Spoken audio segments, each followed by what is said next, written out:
সেই খুনি ফাঁসির দণ্ডপ্রাপ্ত যে আসামি তাকে তারা আশ্রয় দিয়েছে, তারা নিরাপত্তা নিশ্চিত করতে পারে, তারা মোস্তাফিজুর রহমানের নিরাপত্তা নিশ্চিত করতে পারে না। ওই উগ্রবাদীদের থেকে আমার যদি একজন খেলোয়াড়কে তারা নিরাপত্তা না দিতে পারে, তাহলে আমার পুরো বাংলাদেশের যে টিম, জাতীয় টিম, সেই টিমকে তারা নিরাপত্তা দিতে পারবে বলে আমরা মনে করি না। বাংলাদেশ ক্রিকেটের অন্যতম একজন নক্ষত্র মোস্তাফিজুর রহমানকে কলকাতা নাইট রাইডার্স তারা যে তাকে আইপিএলে নিলামে নিয়েছিল তাকে বাদ দিয়ে দিয়েছে। আমাদের কাছে মনে হলো যে আসলে ভারত এখন একটা দেশ হিসেবে ফাংশন করার যে জায়গা, ভারতের যে সরকার একটা যে গণতান্ত্রিক সরকার হিসেবে যে ফাংশন করার জায়গা, সেই জায়গায় ফাংশন না করে তারা একটা উগ্র দলীয় একটা কাঠামো হিসেবে ফাংশন করছে। এই কারণেই যখন তাদের কিছু উগ্র সমর্থক তাদের জায়গা থেকে মুস্তাফিজুর রহমানকে বাদ দেওয়ার কথা বলল, বাংলাদেশের সাথে তাদের সম্পর্কের জায়গা থেকে তারা সেটাতে একমত হলো এবং মুস্তাফিজুর রহমানকে বাদ দিয়ে দিল।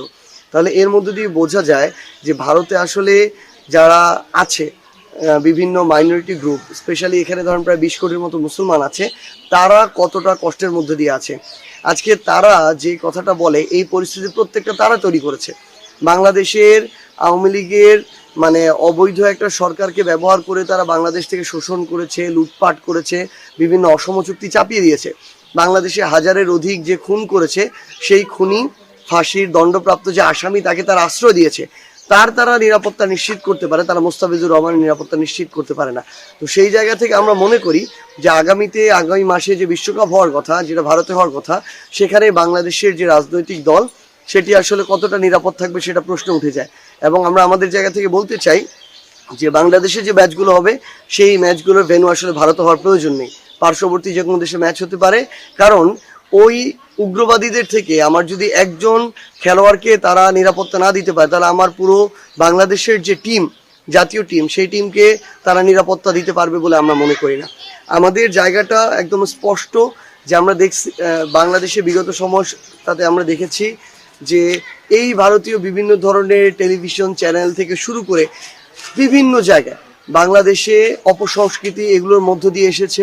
এবং আমরা এটাও দেখেছি যে ভারতীয় বিভিন্ন গণমাধ্যমে মিথ্যা প্রোপাগান্ডামূলক নিউজ দিয়ে তারা তাদের জায়গা থেকে বাংলাদেশকে ছোট করে হেয় করে কথা বলেছে। এগুলো একদম উদ্দেশ্যপ্রণোদিতভাবে, সেগুলোর বিরুদ্ধে তাদের কোনো ব্যবস্থা নেই।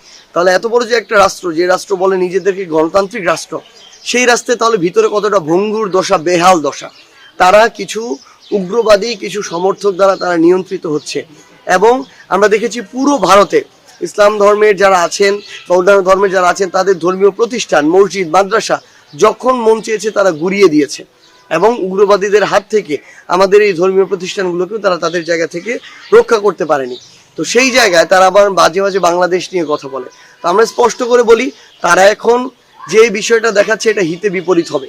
তারা সকল অপকর্ম করেছে, এর করার পরে এই দায়গুলো তারা স্বীকার তো করেই নাই, অনুতপ্ত তো হয়ই নাই, বরং তারা বিভিন্নভাবে এটা আরো বাড়ানোর চেষ্টা করছে। এটা করে বাংলাদেশের সাথে সম্পর্ক ভারতের স্বাভাবিক হওয়া সম্ভব নয়।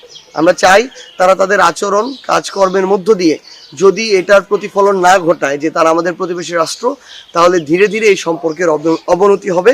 এবং আমরা আমাদের জায়গা থেকে সর্বশেষ এটুকুই বলতে চাই যে অন্যান্য যারা দল আছে পৃথিবীতে বিভিন্ন দেশে, তারাও তাদের জায়গা থেকে বা বিভিন্ন প্রতিষ্ঠান আছে, রাষ্ট্র আছে, ভারতে যেগুলো আন্তর্জাতিক ইভেন্ট যখন হবে, তারা যেন ভারতের এই যে অবস্থা, যারা উগ্রবাদকে আশ্রয় দিচ্ছে, প্রশ্রয় দিচ্ছে এবং সে অনুযায়ী সিদ্ধান্ত গ্রহণ করছে, সেটা যেন বিবেচনা করে আগামীতে ভারতে কোনো আন্তর্জাতিক ইভেন্ট আয়োজনের ক্ষেত্রে তারা বারবার চিন্তা করে এবং চিন্তা করে তারপর ওই সিদ্ধান্তটা গ্রহণ করে।